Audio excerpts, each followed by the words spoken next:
María Hashem. Feliz año nuevo. ¿Qué hace, Carlito? San Tomás 5786. Para enriquecer esta presentación, tendremos a continuación un diálogo de gran relevancia entre el señor presidente de la Nación, doctor Javier Milei, donde vos quieras. quien ¿Listo? compartirá con el señor Di Stéfano una conversación sobre los desafíos actuales y las oportunidades que enfrenta la Argentina. Bueno, como hacemos siempre, ¿cómo estás? Bien.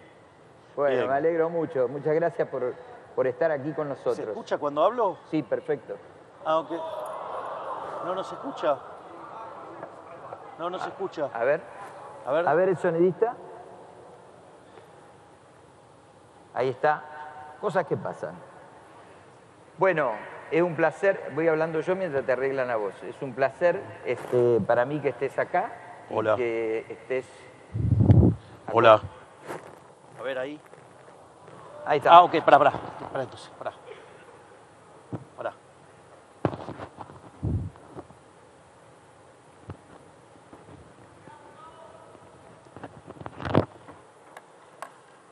Hola a todos.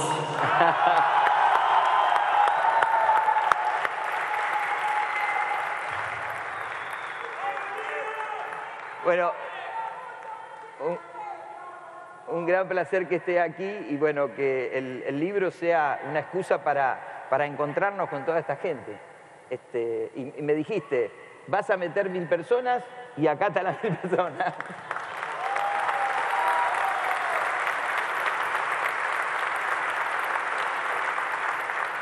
Bueno, en principio, nada, quiero darte las gracias por haberme invitado a discutir sobre tu libro y que la verdad es que me gustó el libro. Así es que básicamente a mí me gustaría contarles de qué va el libro, digamos, si me lo permitís. Sí, sí, sí. Básicamente el libro, yo lo voy a hacer muy sintético. Desde mi punto de vista, más allá de cómo está estructurado, para mí sí tiene 4 bloques muy bien definidos. Tiene un primer bloque donde con total claridad Salvador describe la herencia que recibió el gobierno y cómo fuimos trabajando en cada una de las bombas que nos dejaron plantadas. Es decir, todo el trabajo de relojería que hubo que hacer, porque cada uno de esos cables podría haber derivado en una explosión y que hoy estaríamos discutiendo en Venezuela, ¿no? Digamos, en Argentina, con perspectiva de hacer grande a la Argentina nuevamente. Y en ese sentido, tiene toda una parte de diagnóstico macro que a mí me parece muy interesante, está bien hecha, está bien diseñada.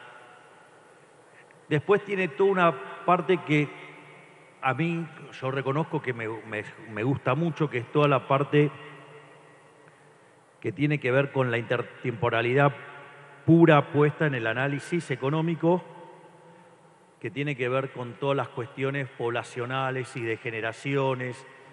Entonces de hecho, se mete de lleno también con la cuestión del régimen previsional y eso implica forzosamente meterse con las cuestiones demográficas.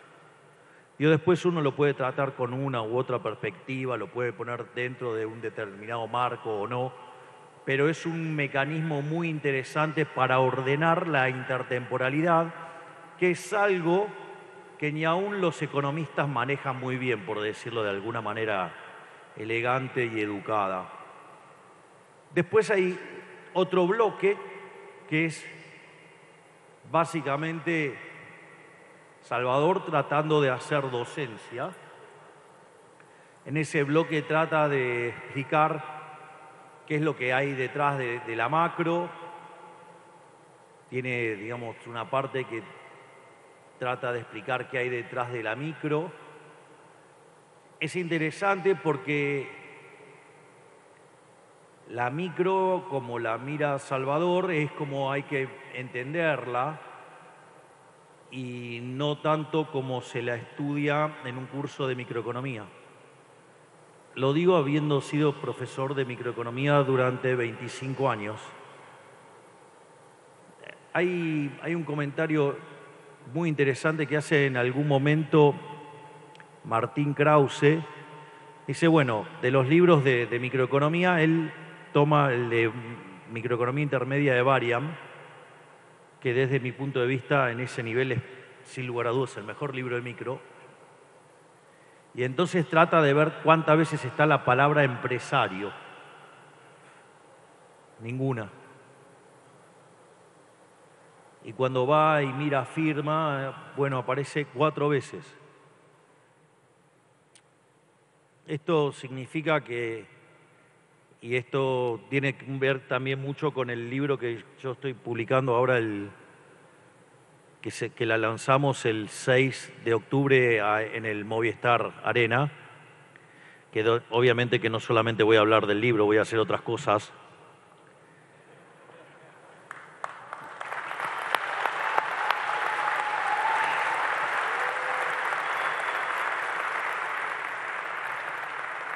Va a haber cosas que hacía algo así como, no sé, 37 años que no hacía.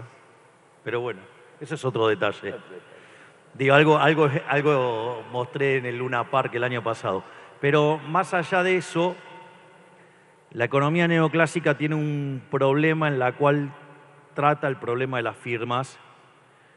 Y eso hace que la lectura, cuando se hace desde la micro, no es satisfactoria para ver los problemas reales. Y lo que sí hace Salvador es integrarlo con el análisis de balances y demás. Y entonces la forma en la cual ustedes empiezan a hacer micro de verdad, por decirlo de alguna manera, o al menos mirar una firma. Igual quiero aclarar que toda esa discusión, cuando ustedes escuchan a los economistas hablar de la micro y de la macro, digo, eso implica que ese economista que está diciendo eso no sabe. O sea, puedo entender que lo digan los periodistas, que son como una suerte de océano de 1 milímetro de profundidad.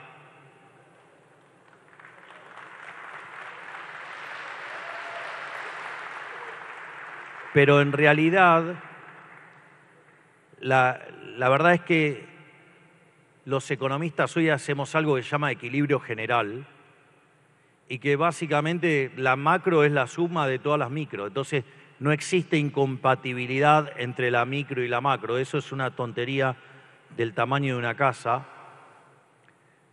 Y esa discusión básicamente se terminó en 1968.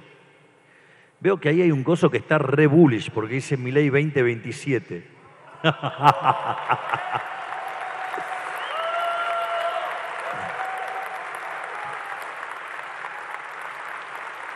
Pero la realidad es que esa discusión que tomó lugar en la segunda década, perdón, ¿cómo me voy a olvidar de la ley Conan? Soy, digamos, el que más la impulsa. De hecho lo estamos impulsando con el diputado Arabia, digamos.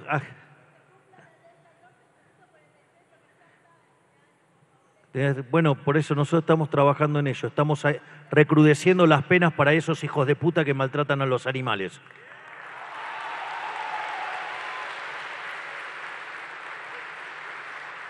Pero volviendo a lo que estaba discutiendo, esa discusión, digo, de la diferencia entre la micro y la macro, que tuvo lugar a partir desde mediados de la década del 30, a partir de una obra siniestra, nefasta, que ya saben de cuál estoy hablando.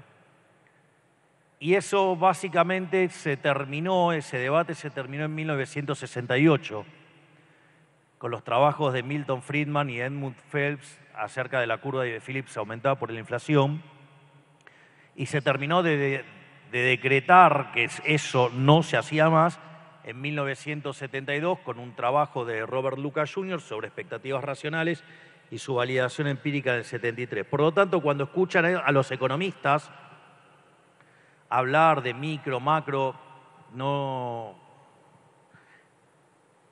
significa que están flojitos de análisis económico, son pre-1968 en términos de análisis económico. Y más allá de eso, de que uno haga equilibrio general o no, hay que ver si hacen equilibrio general de stock y flujos. Cuando hacen equilibrio general de stock y flujos, lo cual implica incorporar la intertemporalidad,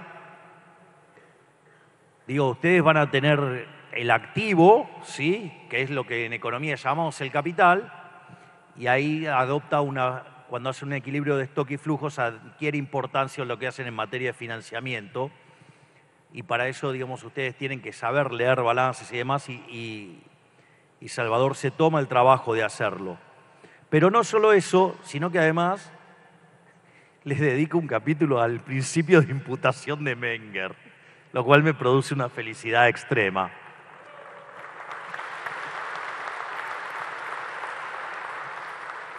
A veces,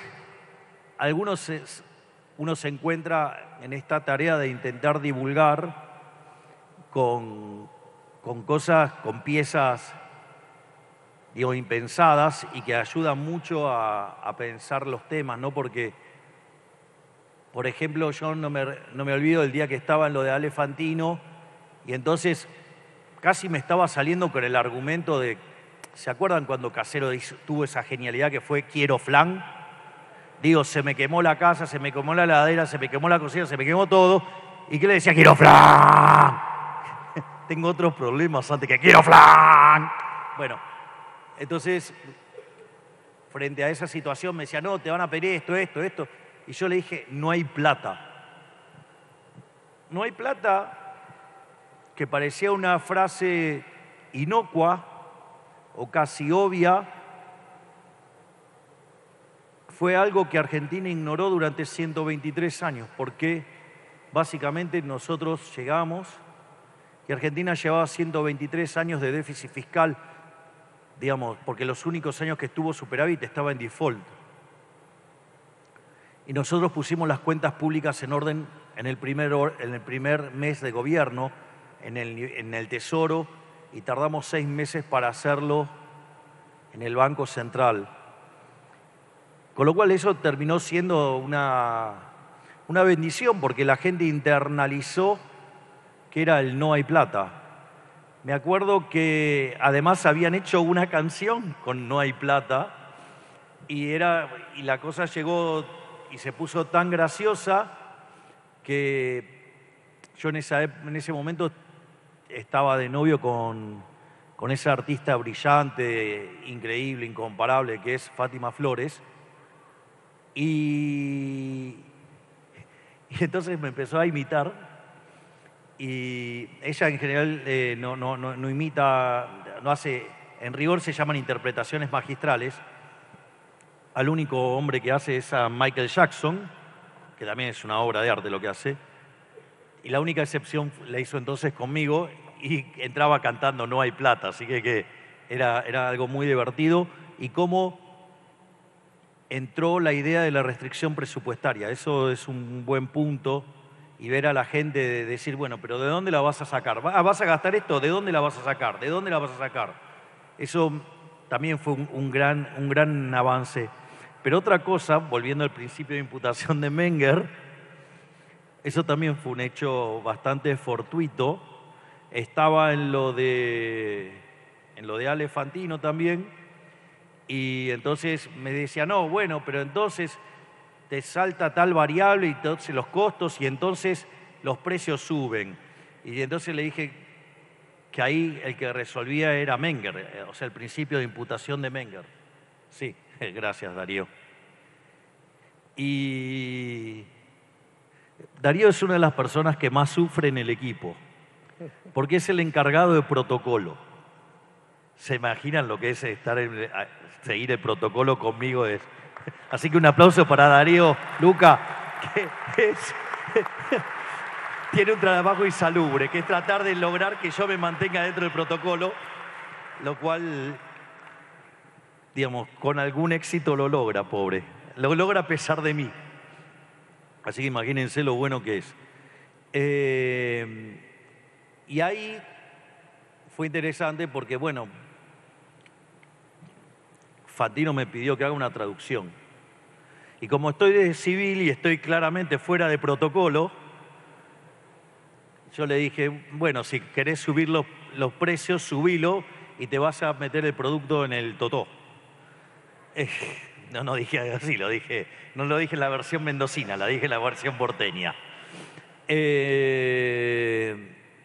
Y ahí lo que ocurrió también es que a partir de ahí todo el mundo empezó a hablar del principio de imputación de Menger. Menciono estas cosas porque si hay algo también que caracteriza a Salvador es que es un gran divulgador. Y después... Gracias.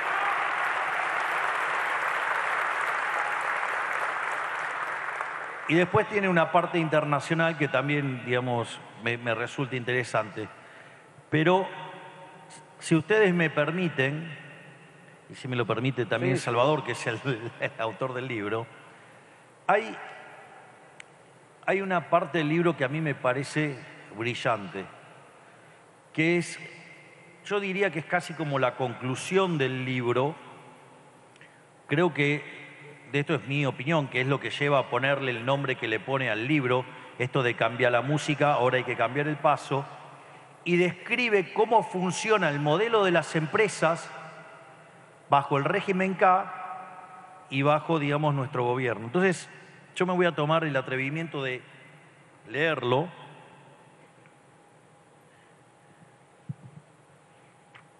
¿Te gustó el análisis que hice del libro? Sí, me gustó. Después que quisiera que hable de los fallos de mercado, que eso te faltó ahí. Interesante el tema de los fallos de mercado, porque cuando no saben explicar algo dicen que hay un fallo de mercado, y permanentemente yo digo que no hay fallo de mercado, que eso lo hemos hablado un montón de veces, pero coméntalo vos. Ya, digamos, se despacha con algo brillante en la página 15. Como verás, está todo Sí. reventado. Está todo reventado. Mirá, no le perdoné nada.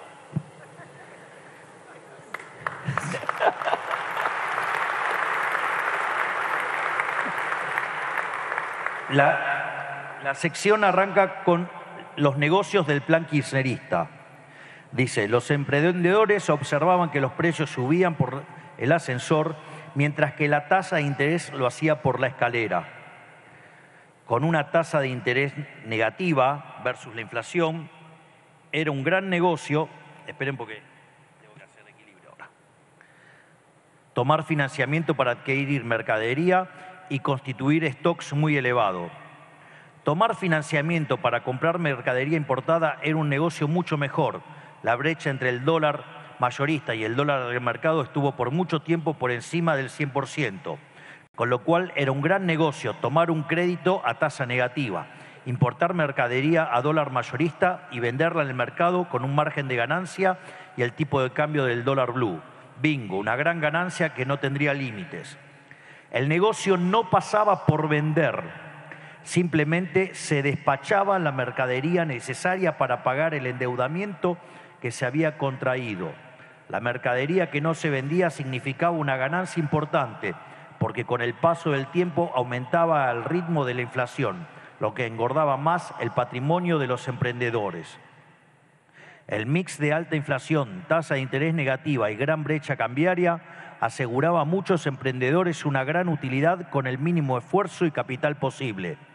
Pero no termina aquí todo. Los emprendedores tenían subsidios de energía eléctrica, gas y combustibles, más ganancias fáciles que las convertían en nombres exitosos que se movían como peces en el agua.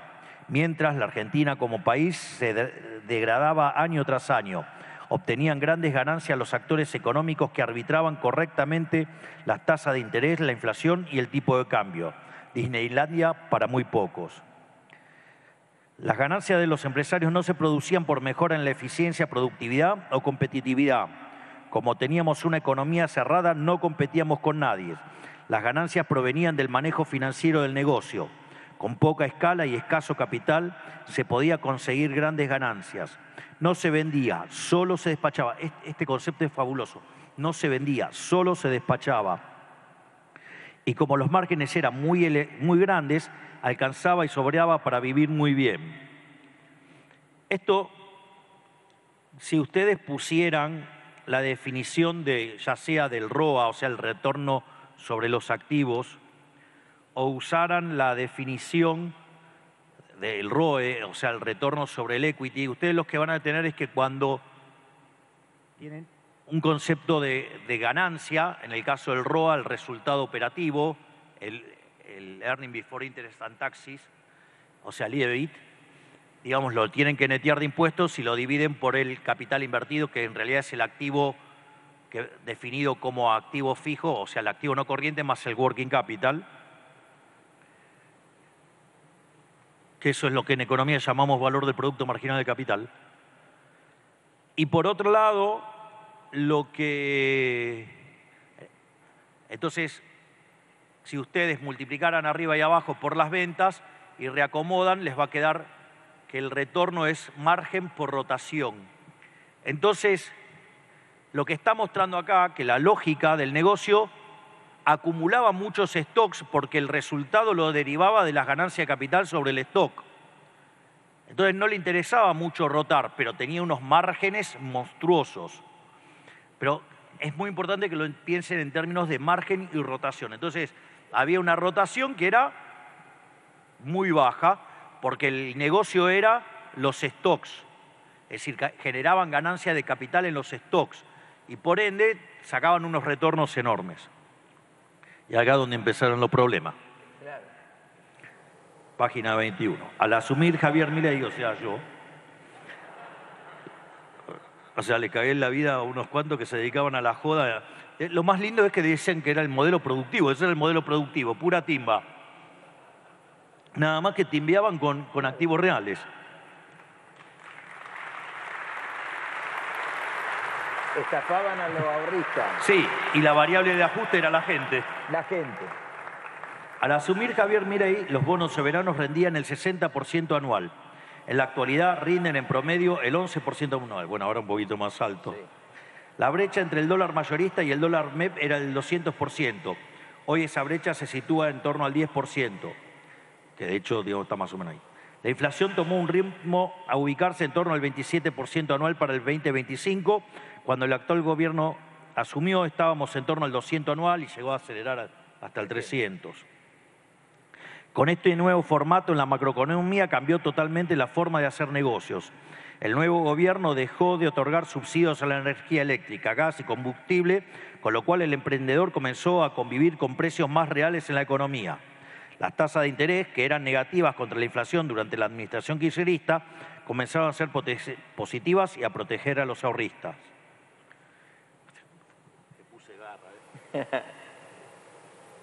Entonces, en la actualidad, con tasas de interés positivas frente a la inflación, una caída sustancial en el aumento de los precios, no tiene ningún sentido construir stocks. Cuando decimos esto, lo planteamos en el sentido amplio de la palabra. Las empresas no pueden tener stock inmovilizado. Deben pasar a una política de alta rotación del inventario. El costo de oportunidad de tener dinero parado contra un sistema financiero que paga tasas por encima de la inflación por el dinero físico nos obliga a cambiar la estrategia. En la actualidad es muy oneroso tomar financiamiento porque si la tasa pasiva es positiva contra la inflación, la tasa activa es mucho más elevada. En otras palabras, en el nuevo programa económico hay que trabajar con capital propio y no con dinero de terceros. No conviene constituir stocks, por el contrario, hay que tener una política deliberada de rotación de los bienes de cambio. En el pasado reciente las empresas despachaban productos. En la actualidad, las empresas tienen que salir a vender. O sea, los empresarios tienen que vivir de ser empresarios.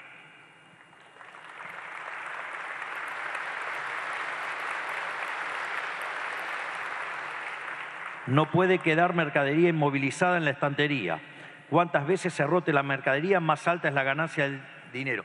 Es decir, se encuentran con una situación donde ahora los márgenes son más bajos porque se sinceraron los precios, porque tienen que salir a competir por vender los productos.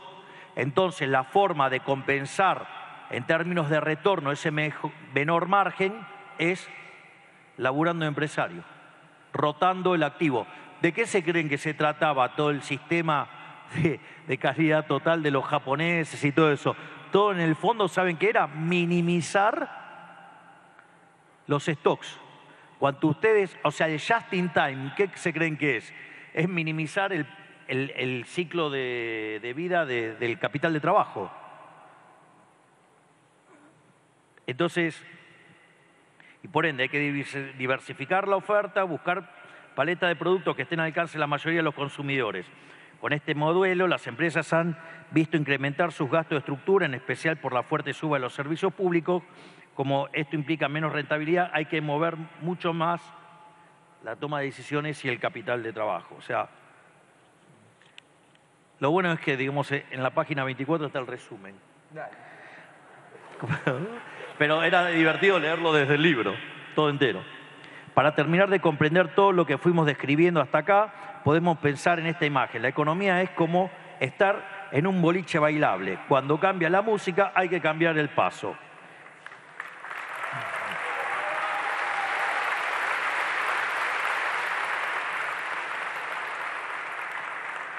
Con el kirchnerismo, la música era inflación, devaluación del peso, tasa de interés negativa contra la inflación y huida de capitales. No le errabas si tenías que endeudarte, constituir stocks, vender lo justo y necesario, ahorrar dólares y hacer la plancha. Con el actual gobierno, la música es baja inflación, apreciación del peso, tasas positivas contra la inflación y llegada de capitales externos. No le errás si trabajás con el capital propio, rotás mercaderías, vendés lo máximo posible, ahorrás en instrumentos financieros ligados al peso y hacés crecer tu negocio buscando liguar los gastos de la estructura. Listo. Está más claro, echale agua.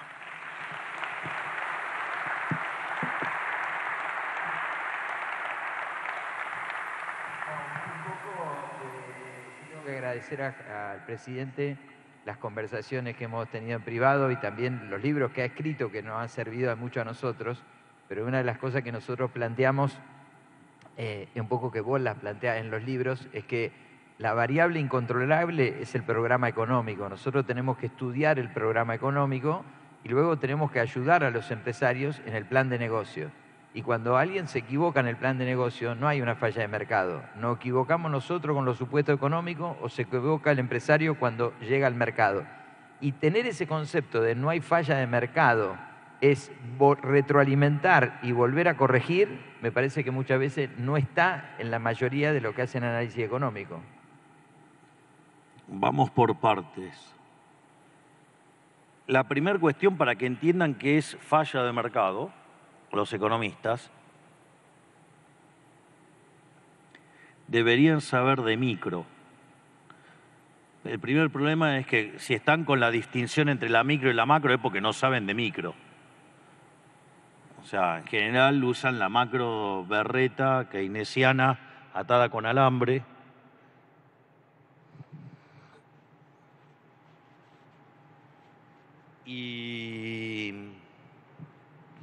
Pero más allá de eso, para entender los fallos de mercado hay que saber de micro en serio. Ahora, el problema de los fallos de mercado, la verdad es que si uno supiera definir mercado se daría cuenta que técnicamente no existen. Lo que pasa es que ustedes le preguntan a un economista qué es el mercado y tampoco sabe contestarlo. Ustedes van a ver que van a empezar a hacer piruetas conceptuales para describir las curvas de oferta y demanda. En realidad, el mercado es un proceso de cooperación social donde se intercambian voluntariamente derechos de propiedad. Cuando ustedes ponen la idea de los intercambios voluntarios, automáticamente, salvo que sean masoquistas, que no es la generalidad de la gente, o hay que escribir las preferencias de otra manera, la realidad es que no hay lugar de fallo de mercado. Eso tampoco quiere decir que no nos vayamos a equivocar. En el libro de Capitalismo, Creatividad y Justicia Distributiva de Israel Kirzner tiene un capítulo dedicado al funcionamiento del mercado y entonces explica que ustedes pueden ir al mercado con una idea y puede que no se realice. Pero eso no es un fallo de mercado, eso es que le erraron, que es otra cosa muy distinta. Entonces, termina describiendo el comportamiento del mercado como lo que en economía estudiamos, en economía matemática, como el modelo de la telaraña dinámica, que es un modelo que puede no coincidir oferta y demanda y va describiendo cómo va a alcanzar el equilibrio. En el caso que sea estable, en el caso que no lo es, o sea, diverge, y hay otro caso que se llama ciclo límite, que es o queda siempre dando vuelta a la misma distancia, o los más sofisticados son ciclos límites que empieza a converger hacia el punto de equilibrio y cuando está cerca se va. Entonces, digamos, está todo el tiempo oscilando. Pero, digo, más allá de cómo uno lo quiera caracterizar matemáticamente, cuando entra la idea de los intercambios voluntarios, salvo que haya violencia, que es violar los acuerdos voluntarios, que es violar el principio de no agresión, automáticamente eso no es un fallo de mercado, eso es un problema de violencia institucional.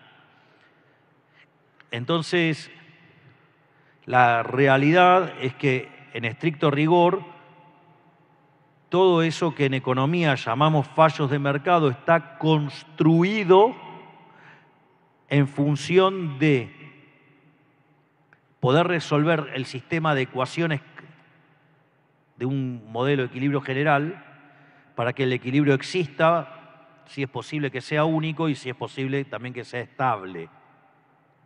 Pueden dar equilibrios múltiples y algunos van a ser estables y otros no.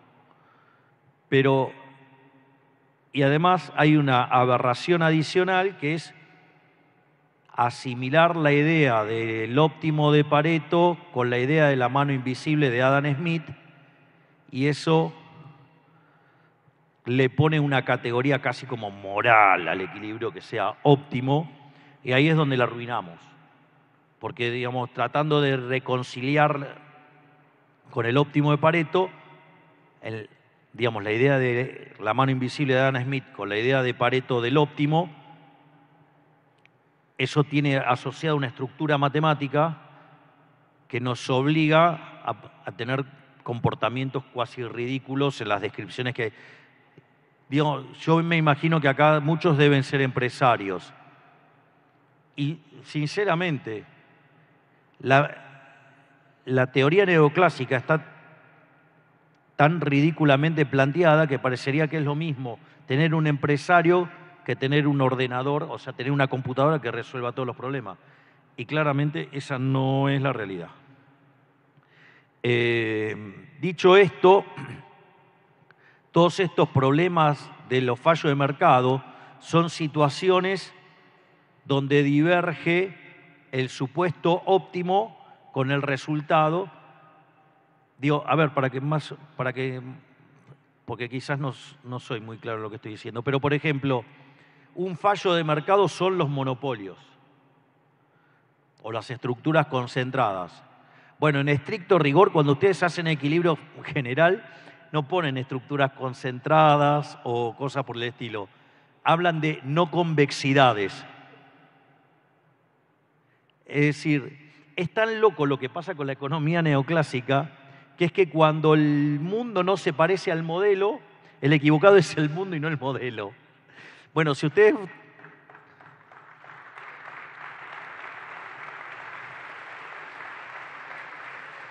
Si de algo les sirve un consejo que nadie me pidió pero creo que es útil, cuando tengan que elegir entre la realidad y el modelo y están de patadas, tiren a la mierda el modelo, quédense con la realidad y busquen un modelo mejor.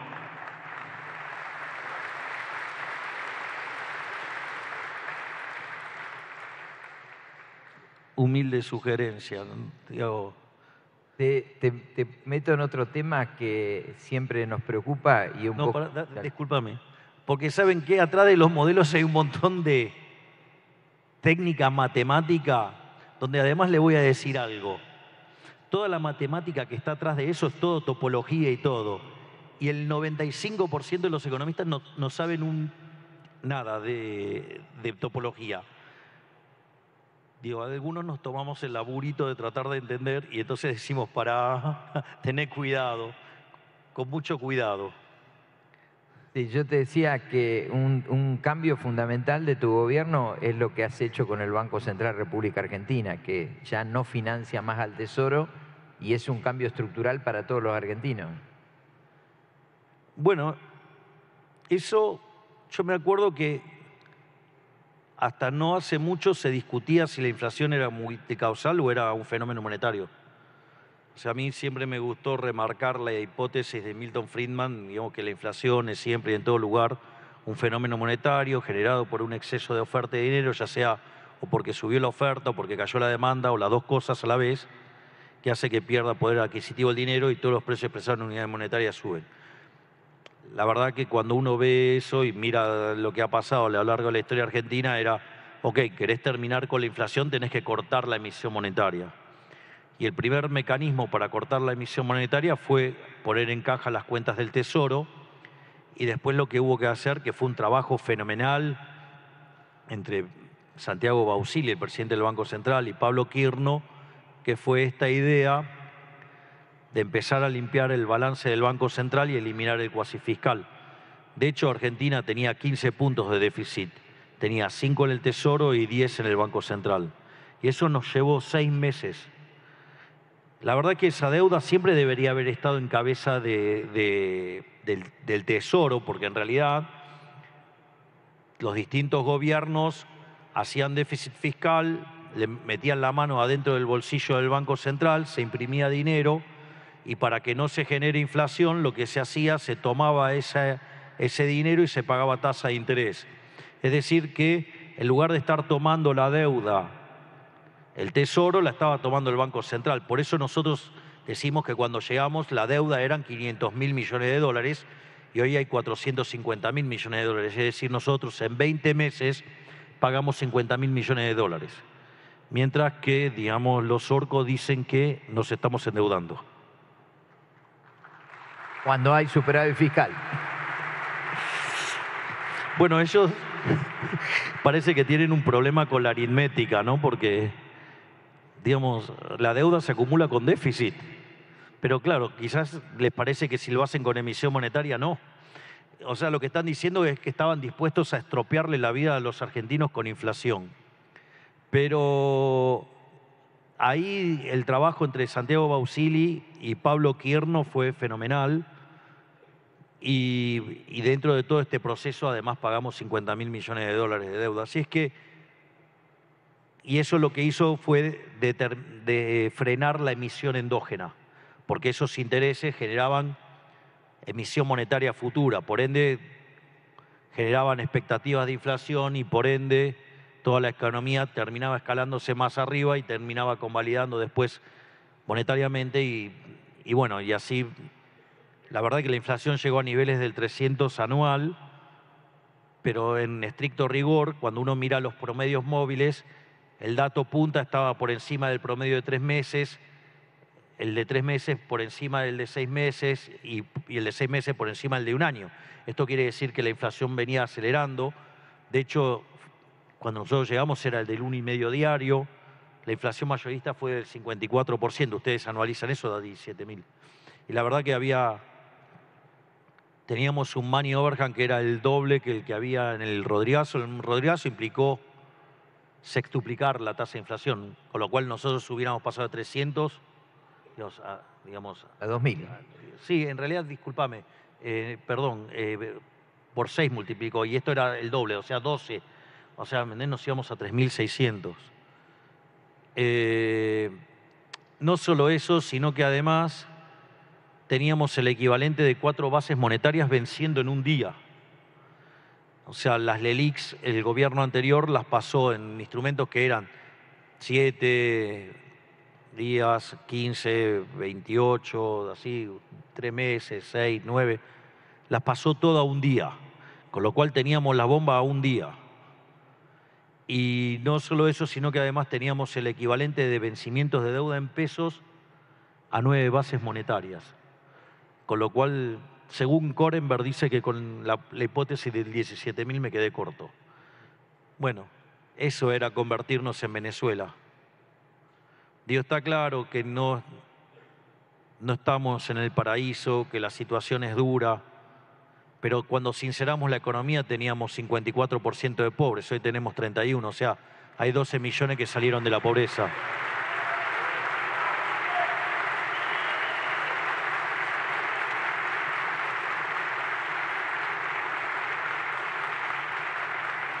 La inflación venía corriendo al 17.000, 30 es un número horrible todavía, pero es menos malo que 17.000. Sacamos a 6 millones de personas de la indigencia, es decir, gente que no comía, hoy sí come, hay 6 millones que comen. Entonces, la verdad parece que todo el día nos están comparando contra Suiza, cuando en realidad íbamos camino a convertirnos en Venezuela. Y de vuelta, no digo que sea fácil, acepto y siempre dije que iba a ser duro. 31% de pobres sigue siendo una cosa aberrante, pero si yo miro la inflación bajando, la economía recuperando hasta que los orcos empezaron a romper todo, digamos, la pobreza cayendo, la indigencia cayendo, y de tener 9.000 piquetes, pasar a 0 piquetes, falta, pero vamos por la dirección correcta.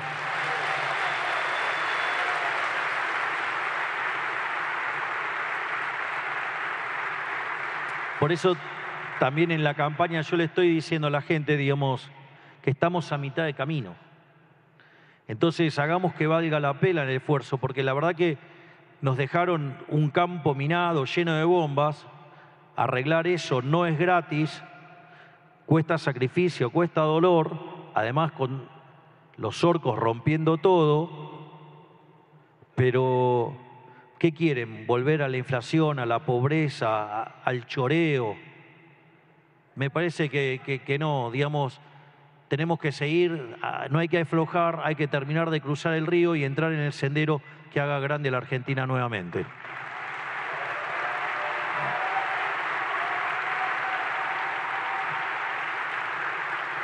Tenemos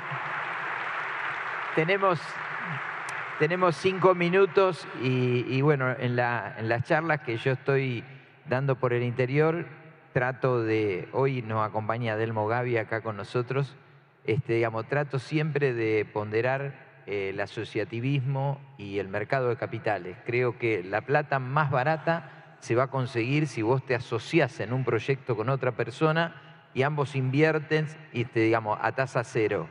¿Cómo estás viendo todo el proceso de mercado de capitales para los emprendedores, para Argentina, para el futuro? Porque todavía en la Argentina está la cultura de que el gobierno tiene que hacer algo para que yo la ponga. Y yo digo, no, vos la tenés que poner y después el gobierno que está administrando bien y tiene superávit fiscal probablemente te baje impuestos, probablemente te vaya allanando el camino. Pero mi impresión es que todavía nos falta a los argentinos este asociativismo para poner los excesos de ahorro que hay muchos en Argentina y que todavía están guardados. A ver, nosotros lo que estamos haciendo es bajar la inflación, quitar regulaciones e hicimos lo que no hizo ningún gobierno. Bajamos 2,5 puntos del PBI de impuestos. De hecho, hoy yo contaba, por ejemplo, que en todo lo que es el sector agropecuario nosotros sacamos 43 elementos que le jodían la vida al sector agropecuario.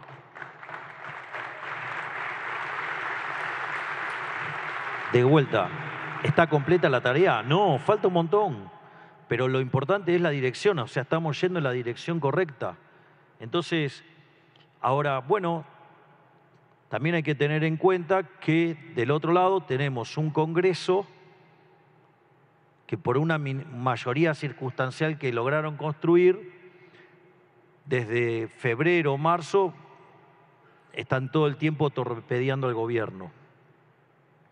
Y eso obviamente que tiene consecuencias en el riesgo país y obviamente eso lo que genera es una situación, digamos, donde los mercados hoy no están trabajando de la manera que deberían hacerlo normalmente, pero nosotros tenemos confianza que los argentinos van a votar en favor de la esperanza, en favor del futuro y que no van a querer volver al pasado.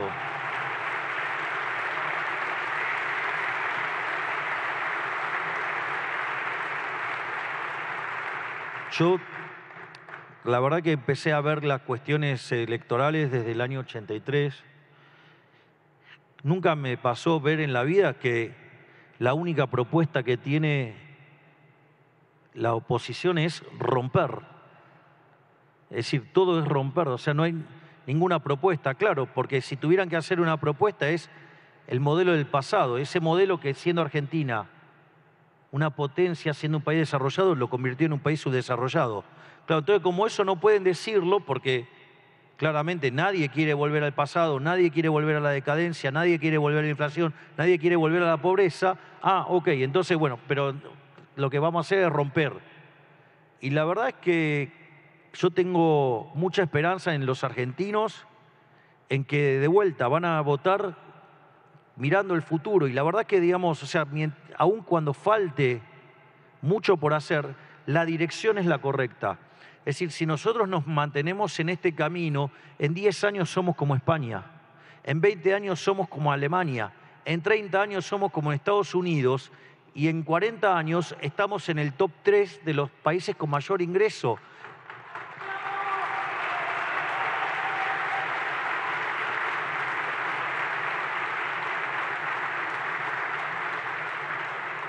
Y es por eso que nosotros, el eslogan de campaña es la libertad avanza o Argentina retrocede. Es decir, la única forma que hay para salir adelante es con crecimiento económico. Y para generar crecimiento económico hay que respetar las ideas de la libertad. Entonces, en la medida que nosotros abracemos las ideas de la libertad, nos vamos a convertir en una potencia. Lo único que hay que hacer es que hay que tener constancia. Las soluciones mágicas, los atajos, cada vez que tomamos un atajo, creíamos que avanzábamos un casillero y retrocedíamos 10.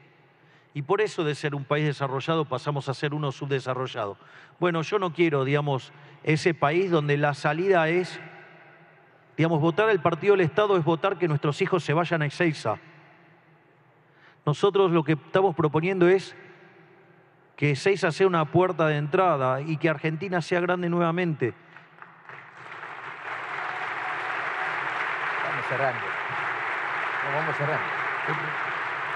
Bueno, tenemos que ir cerrando por el tiempo y bueno, agradecerte enormemente, presidente, que esté acompañándonos. No vine en rol de presidente porque estoy de civil. Bueno, Javier. Vine casi que el lunes también voy a estar vestido de rockstar. Muchas gracias y que tenga muchísima suerte en las elecciones del 26 de octubre, que te la mereces. Y si querés dar un mensaje final, acá tenés toda la gente. Bueno, espero que en las elecciones los argentinos elijan por la libertad, por la esperanza, por el futuro que va a hacer grande a Argentina nuevamente y no volver al pasado. Es decir, que voten, espero, digamos, que voten por el propio bien de los argentinos, por sus hijos, por sus nietos y por los que queremos ver verdaderamente grande a la Argentina nuevamente. Lo otro lo probamos y ya falló. Así es que sigamos avanzando, digamos, y como dije antes, la libertad avanza o Argentina retrocede. ¡Viva la libertad, carajo! Muchas gracias.